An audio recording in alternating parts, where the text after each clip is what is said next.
So let me say something that I do not think anyone actually says out loud. Drinking has become one of the most socially acceptable things you can do as an adult, and I am not talking about a glass of wine at dinner. I am talking about how we built entire holidays around it, entire friend groups around it, and entire personalities around it. And somewhere along the way, nobody stopped to ask if that was actually fine. Because here is the thing. It snuck up on all of us. Nobody sat down and decided alcohol would be the default for every single social interaction. It just became that. And now if you are the person who does not drink, you have to explain yourself. You are the weird one. You are the one who makes it awkward. Think about that. The substance is normalized, and choosing not to use it is what requires justification. I want to walk through exactly how this happened, why it matters more than most people realize, and what is actually going on in your brain when drinking stops being a choice and starts being a habit you did not sign up for. Because I think a lot of people watching this are somewhere in the middle of that shift and have not fully clocked it yet. So let us start with how alcohol became just the thing. If you go back a few decades, heavy drinking had a certain image attached to it. There was a stigma, and the drunk was a character, not a lifestyle. But somewhere around the mid-2000s, wine culture got rebranded as self-care. Craft beer became a hobby, and shots at brunch became a punchline everyone was in on. And the alcohol industry spent billions of dollars making sure that every life milestone had a drink attached to it. Promotions, breakups, first dates, funerals, you name it, there is a toast for it. And what that did over time is make the idea of not drinking feel like opting out of life itself. Like you were not just skipping a drink, you were skipping the moment. That is not an accident. That is a marketing strategy that worked better than almost any other in history. And the reason it worked so well is because it did not feel like marketing. It felt like culture. It felt like something that was always there, something that was just part of being human. Now here is where it gets interesting from a brain perspective, because this is the part most people do not get told. Alcohol works on your dopamine system, the same system that controls motivation, reward, and what your brain decides to prioritize. And the thing about dopamine is that it is not really about pleasure. It is about anticipation. It is about what your brain decides to go looking for. So when you drink regularly, your brain starts connecting certain cues to the reward of alcohol, a specific time of day, stress, certain people, the end of a workday.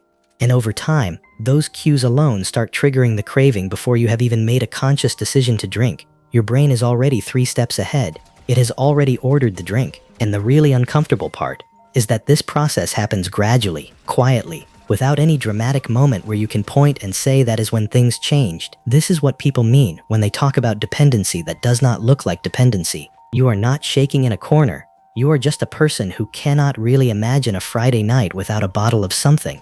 And that feels reasonable because everyone around you is doing the exact same thing. The line between habit and problem is a lot blurrier than most people want to admit. And the reason it is blurry is because the environment around us has been specifically designed to keep it that way. And I think it is worth pausing on that for a second. We live in a world where alcohol is sold at gas stations, advertised during sports games, and handed out free at work events. It is in every restaurant, every movie, every celebration. The availability is so total that it becomes invisible. And when something is invisible, you stop evaluating it. You stop asking whether it is working for you or against you. You just accept it as part of the landscape.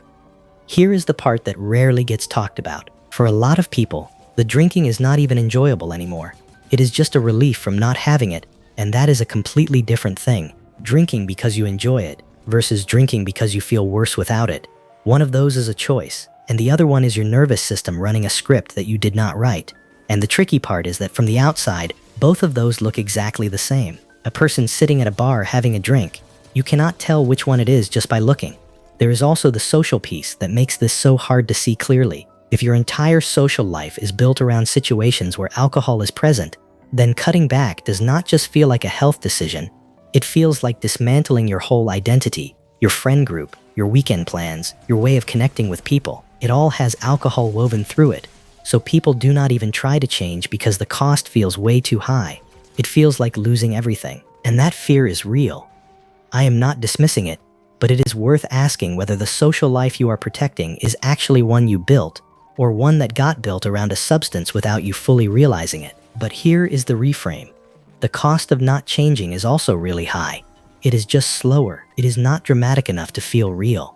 It is just a quiet drain on your sleep, your energy, your mood, your motivation, and your relationship with yourself. And because it is gradual, and because everyone around you is in the same boat, it just becomes background noise that feels completely normal and fine.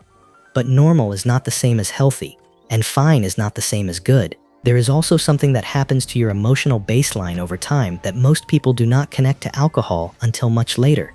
Because alcohol is a depressant, and what that means practically is that regular drinking slowly lowers the floor of how you feel on an average day, so you start needing the drink, not just to feel good, but just to feel okay, just to get back to neutral. And because that shift happens slowly, most people attribute the low mood, the anxiety, the lack of motivation to other things, to work, to relationships, to just getting older. They never connect it back to what they are drinking every night. The normalization of alcohol is not a neutral thing. It has real consequences for real people, and most of those people do not see it coming because the culture keeps telling them this is just what adults do. This is just how you cope. This is just how you socialize. When the culture tells you something often enough, you stop questioning it, and that is exactly how something harmful becomes invisible. So what is the actual takeaway here? This is not about demonizing alcohol or telling people they can never drink again. That is not the point. The point is awareness. The point is asking yourself the question most people never ask, which is whether you would be fine without it. Not in a moral judgment way, just honestly.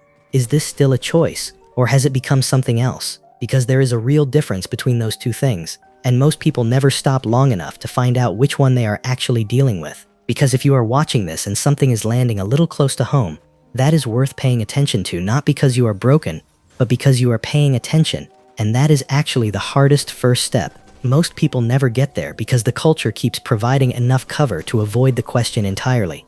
You have got a reason to drink at every turn, and nobody around you is telling you to stop, so why would you ever look at it closely? But you are looking at it now, and that matters more than you probably think it does. The culture made this normal, but that does not mean it has to be your normal.